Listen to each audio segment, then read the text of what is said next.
Hello everyone, welcome to PTD Vinyl World. Today I wanted to do a quick review of the Beatles documentary Get Back that's on Disney Plus now. It's put together, or I guess directed by Peter Jackson, of course best known for Lord of the Rings. He went through, I believe, 160 hours of video of the Beatles in the process of recording what eventually became Let It Be, and compiled the tape and put it down to 2.5 hour episodes. The whole thing is about 7 hours long. One of them is almost 3 hours. Originally the Beatles had planned to record an album live in front of an audience. So they went to a studio called Twickenham, which is basically like a production studio for TV shows and movies, with no songs, and they just started working on whatever ideas they came out with. The first couple of weeks was not very productive. They came up with the intros for a lot of the songs that ended up on Let It Be. And George Harrison also brought in some songs that would eventually end up on either Abbey Road or All Things Must Pass, his first solo album, or first real solo album. And at one point, George even leaves the band, and they have to go back to convince him to come back. But so the whole documentary starts with a quick 5-10 minute little background biography of everything the Beatles had done up until that point, which is fairly quick. Then it gets into the studio where they just start working on stuff. And, you know, you could just tell at this point they're not really gelling. I guess they haven't, them not playing as a band has just sort of made them distant as far as even musicians. John is not as distant, I would say, as George even, because we all thought that, you know, from the past, you know, Yoko was sort of pulling John away from the Beatles, but he seems to be right there with Paul wanting to do this. Ringo's just there. He doesn't say much during the whole thing. I originally had saw the Let It Be movie, which has some of these outtakes and stuff. I don't know, sometime in the 80s or early 90s. Never thought much of it. Let It Be is probably my least favorite Beatles album, besides maybe like Yellow Submarine. Those two are my least favorite. So I wasn't looking forward to it that much, but I definitely wanted to watch it to see how it was different from the original one. So obviously it's much longer. The whole first part, I believe, takes place at the Twickenham studio. And they keep having to push back the live date because, you know, George leaves and they don't have enough songs. They start working on all these songs, which eventually become most of the songs on Let It Be. The problem with the documentary, I think, in general, is there's so many versions of Don't Let Me Down, Let It Be, I've Got a Feeling. I mean, throughout the three parts, you must hear the intro to those songs about 100 times. You know, they just keep going back to the same ones. They show bits and pieces of them working on the other ones, and Get Back as well, that song. The other problem I have with it is not with the documentary, but it's just interesting that they went into this project planning to record these songs only a couple weeks from when they started, and they didn't have any of the songs completed, meaning like any structure. They weren't arranged correctly or at all. So the thing I found most interesting is that you know, as many times as they started to work on these songs, they couldn't get through one take of these songs until, I guess, much later on in the later parts of the documentary. They would just, what I don't get is, why didn't one night Paul just go home and say, okay, I'm going to make a demo of the song the way it's supposed to be, structure, you know, verse, pre-chorus, chorus, verse, pre-chorus, chorus, bridge, solo, whatever, and just do a quick demo so everyone can follow along and at least get through the song. They just keep going on and on, jamming nonsensically, after playing like a verse and a chorus of a song and just sort of ending it. And you never really get to see them complete one of the songs until the very end when they do the rooftop concert. So that's kind of frustrating as you watch it. You just hear the same thing over and over. Another thing too, Paul is just like, I wouldn't say you could tell he's the one in charge, but his sense of humor is just, I find kind of like almost annoying to a point, because he does all of this sort of like English vaudevillian humor. Like even sometimes they'll do a take of a song where they'll start like they did one take of a song where Paul and John wouldn't open their mouths while they're singing it. And, you thought they would have did it for like 10 seconds, 20 seconds to be funny. They did a whole take of the song like that. And it's just like, I know being in a band, I would find him like very annoying. I could see why George was just like, I'm done with this. But eventually he came back. They agreed to go. They couldn't get anything done at this Twickenham studio. They put off the live show. They decided to go to Apple headquarters and record the studio there in the basement. They started to get a lot more work done. Billy Preston came in. I don't know if he just showed up to hang out, but eventually they asked him to play on it. So he was sort of, I guess he made them be on their best behavior while he was around. I think George liked having him there too.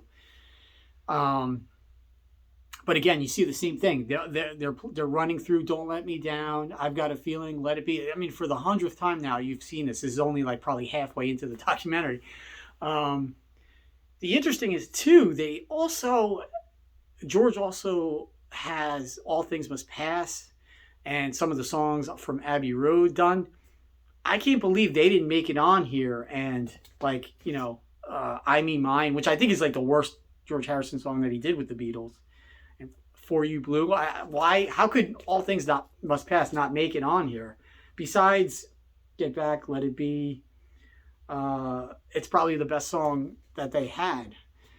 There's other parts too where you see them working on early stages of some of the Abbey Road songs, like "Octopus's Garden." But in general, I'm not a big fan of these songs compared to to me they ceased being a rock band. Most of the songs are piano driven, almost this like rootsy, what I would call like Americana style, even though they're from England. Almost reminiscent of like the Band and things like that at the time, which I preferred them when they were more of a rock and roll band. That's why "One After 909" is one of my favorite songs on the album. That dates back to before even their first album. So yeah, it definitely gets a little tedious. I watched it in 3 different days. I couldn't sit through the whole thing in one sitting. It just gets to be too much. But eventually they decided to just do a rooftop concert. And they do several of the songs on here, none of their older catalog.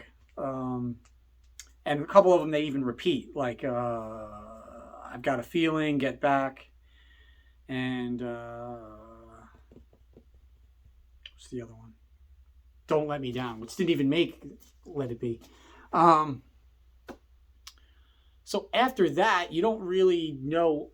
It's strange to me that their whole time they're planning to do this comeback concert, even if they were going to do new songs, why they still wouldn't plan that after the rooftop concert. Instead, they decided to go and do Abbey Road, which is fine. But why didn't you do a farewell concert at that point? It's kind of weird because there's nobody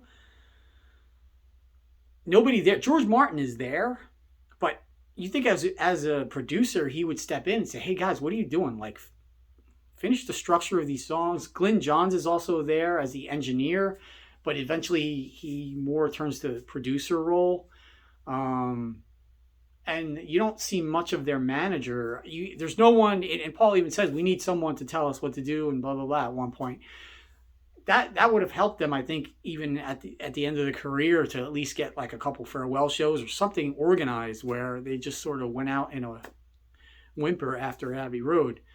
So that's my other, it's not a gripe with the film, it's just this period of time. But it's definitely historically important. I don't think there's any other band that has this much footage from one time period.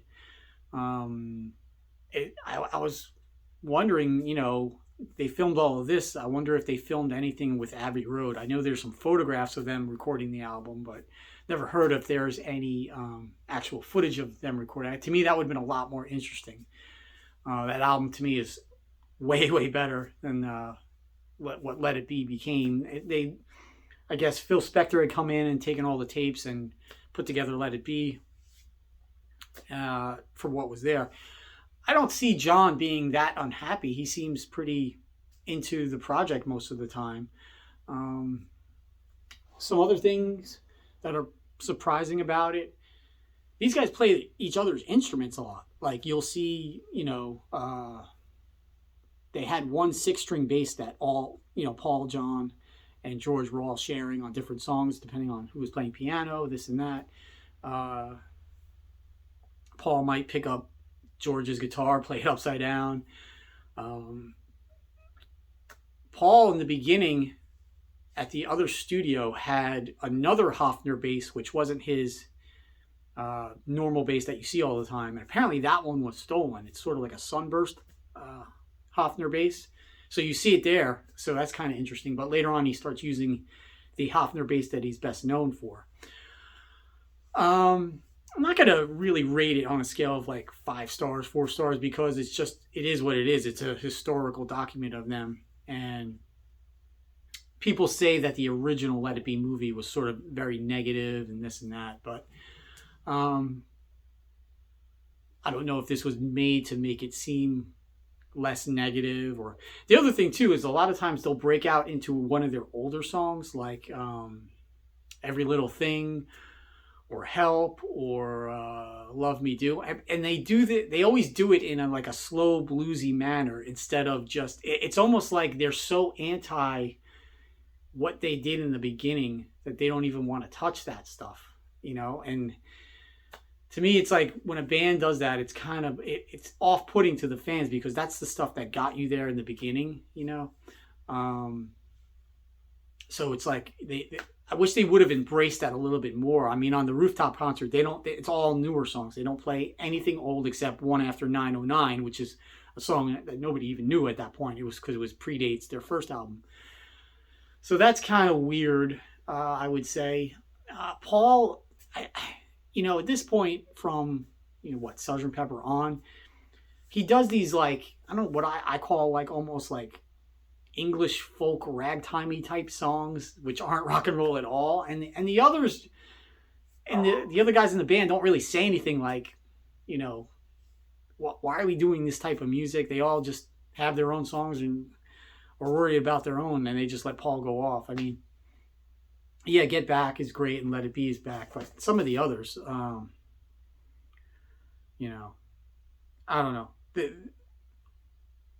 It's almost like they're trying to be like a more bluesy, rootsy type band, which I don't really get that so much. So anyway, that was just going to be my take on it, because I am a big Beatles fan. Not as big a Beatles fan as some of the other people that have channels. They're probably heard all of the 160 hours of outtakes from the Let It Be sessions. Like I said, I don't know. Paul was really annoying to me just through that 7 hours. I can't imagine putting up with it for 160 hours. That's just my rough take on it. So anyway, let me know if you've seen it and watched it, what you thought of it. If you like these videos, please subscribe, and I'll talk to you guys later. Thanks.